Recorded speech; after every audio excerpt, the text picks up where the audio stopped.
Hello everyone, my name is Suman Dua and I'm a registered migration agent at Nationwide Migration and Education. We make videos every week in regards to Australian migration, and if you are interested in this topic, you may want to subscribe to our channel.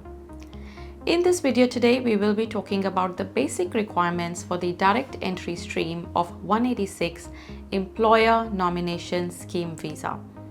This visa lets skilled workers who are nominated by their employers live and work in Australia permanently.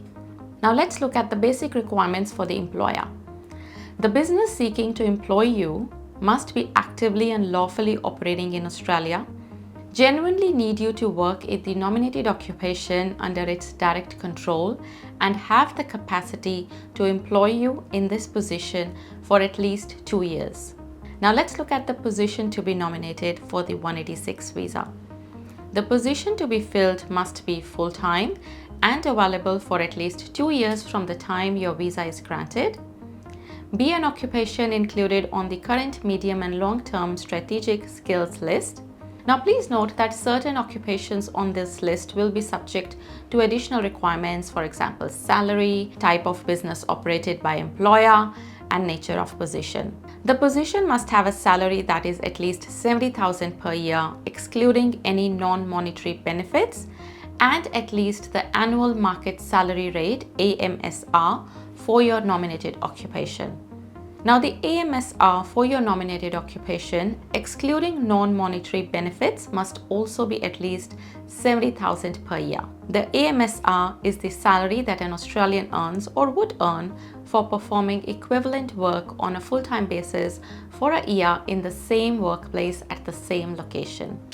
You will be exempt from the AMSR requirement if your salary is more than 250,000 Australian dollars per year. Now be subject to conditions of employment other than earnings that are no worse than those that apply for or would apply to Australians performing equivalent work in the same location. Apart from this, employers must pay a one-off Skilling Australians Fund SAF levy for each subclass 186 nomination lodged with the Department of Home Affairs. The amount payable varies based on the employer's annual turnover. For employers with an annual turnover of less than 10 million Australian dollars, the SAF levy is $3,000 per nomination. For employers with an annual turnover of at least 10 million Australian dollars, the SAF levy is $5,000 per nomination. The SAF levy must be paid upfront at the time that the nomination is lodged. Now let's look at the requirements for the visa applicant. As the visa applicant, you must, unless a specific exemption applies in any case, you must have competent English, that is, you must hold a valid passport issued by the UK, USA, Canada, New Zealand, or the Republic of Ireland, and you are a citizen of that country, or an IELTS test score of at least 6 in each component, or in an equivalent test. Now in each case, the test must have been undertaken within the last 3 years. You must have your skills assessed as suitable for your nominated occupation by the relevant skills assessing authority. You must have at least 3 years of full-time experience in your nominated occupation. Now, as per the email received from the Department of Home Affairs, they have advised that it is recognized that in addition to full-time work, a range of variable employment arrangements exist, with part-time work and variable working hours being increasingly common. This will impact on how work experience is calculated. If work experience is to be expressed in full-time terms, for part-time workers, this can be calculated pro rata. For example, if the requirement is for 3 years of relevant full-time work experience, if part-time work is at 50% of a full-time load, the applicant must be able to demonstrate they have worked in that occupation on a part-time basis for 6 years. Now this advice additionally covers period of casual employment.